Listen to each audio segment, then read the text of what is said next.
फल रसदार ले लो, ताजा ताजा फल रसदार ले लो। नगद चाहे उधार ले लो, ताजा ताजा फल रसदार ले लो। चला खेते में अकेले ले अब बीची के हो, चला खेते में अकेले ले अब बीची के हो। बोला का भाव बातर बुझा के हो, बोला का भाव बातर बुझा के हो।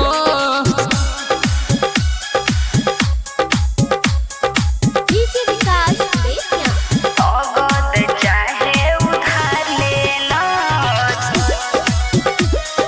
ताजा ताजा फल रसदार ले लो। छू छू के छोड़ देला सौदा हमार हो, लेवे के मन ना का बाटे तोहार हो, बाटे तोहार हो। अच्छा तोर तरबूजा करे पे किलो बाओ, देखे दरानी जाद पाकल बाका, देखे दरानी जाद पाकल बाका। दिल में काहे नहीं देखे देलू अपना सामान के, दिल में काहे नहीं देखे देलू अपना सामान के। बोला का भाव बातर बुझा के हो, बोला का भाव बातर बुझा के हो। नगद चाहे उधार ले लो,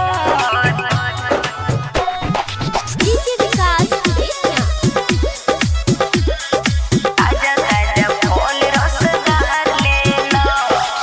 हमर सामान बाटे ताजा ताजा, ले जाके खाई बड़ी मजा, ले जाके खाई बड़ी मजा।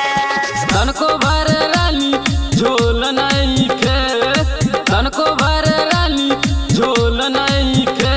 उदित राहुल के हाथ काहे पकड़ेलू हो, उदित राहुल के हाथ काहे पकड़ेलू हो। बोला का भाव बातर बुझा के हो, बोला का भाव बातर बुझा के हो। दे दीजिए नहीं तो सर जाएगा।